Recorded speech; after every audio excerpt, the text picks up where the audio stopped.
Hi, in this Unity tutorial, I'm just going to show you how to do fading. So here's an example of what we're going to do here. I'm going to press play, and I have two buttons here.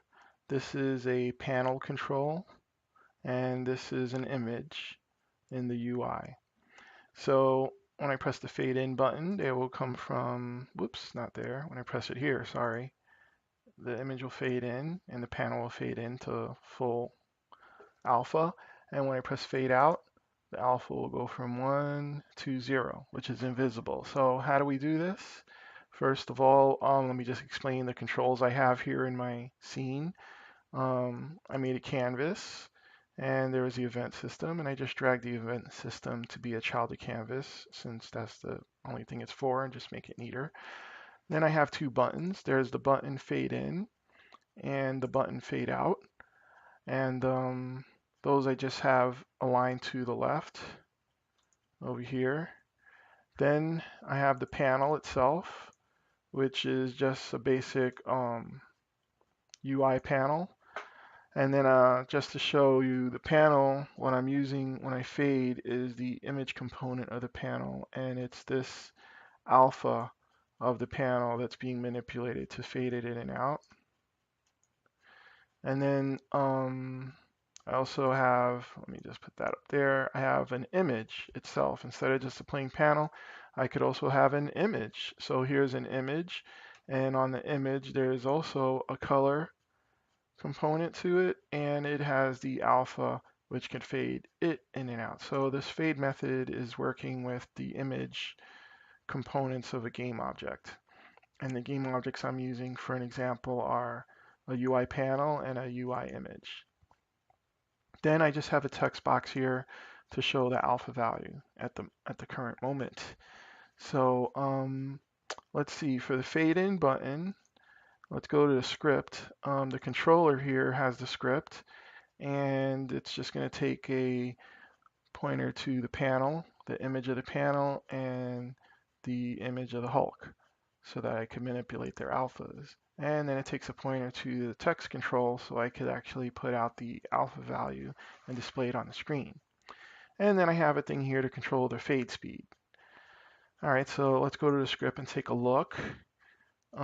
Here we go. So from the default script, I had to add using Unity Engine UI for the image and the text. And I also added a helper enumeration, so I could tell which fade direction I'm going in. It's either not defined, or if you press the fade in button, the direction is to fade in, or to fade out if you press fade out. So here are my public variables that show up in the inspector window. And internally, I have a pointer to the color objects of the images. So this one's going to hold the color object of the panel, and this one's going to hold the color object of the Hulk image.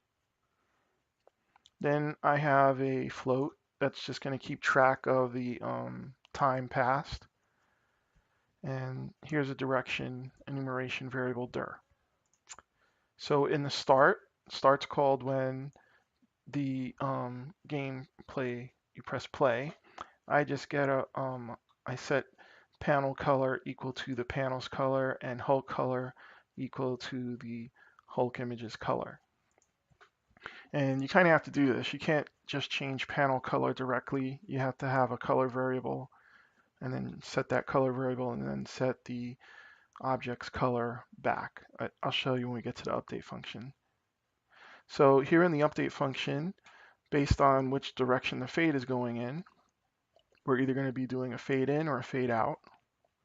So to know which direction update is working in, that's basically an event from the buttons. If we press fade out, then it resets mark to 0 and the direction is fade in, which, what did I just do? Did I mix this up? Let me just see what happens. Press play, and when I press fade in, it fades in, and fade out, it fades out.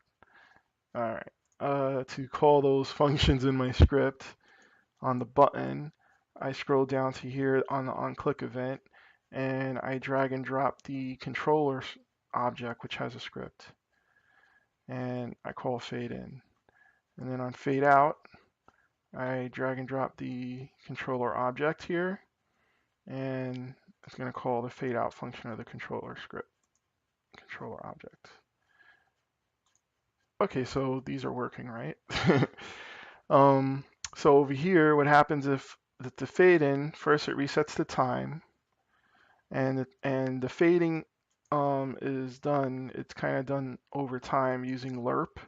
So remember I had the panel color equals the panel's color object.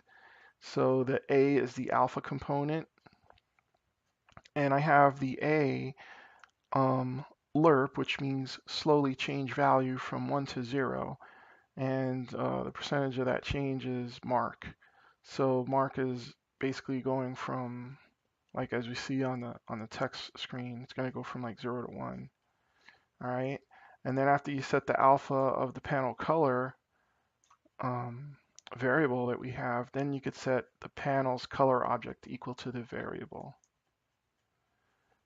And then I do the same thing with Hulk. And then I just print out what panel color A equals, so we can see it on the screen, the value from 0 to 1 or 1 to 0. So when I do fade in, it's going to go from a full alpha intensity of 1.0 to no alpha at all of 0. When I do a fade out, the code's the same, except I'm going from 0, where there's no alpha, you can't see anything, to a full alpha of 1. Okay? So this is how it's done. This is the script here.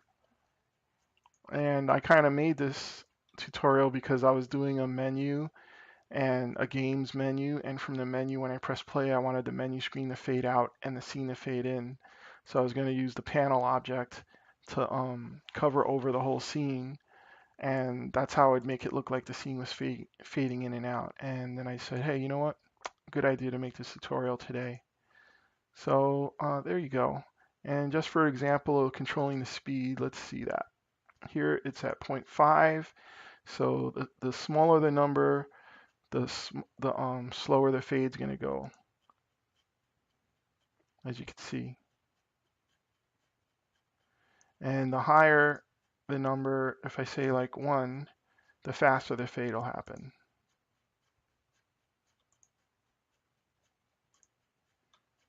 Okay? And that's all there is to it. There you go.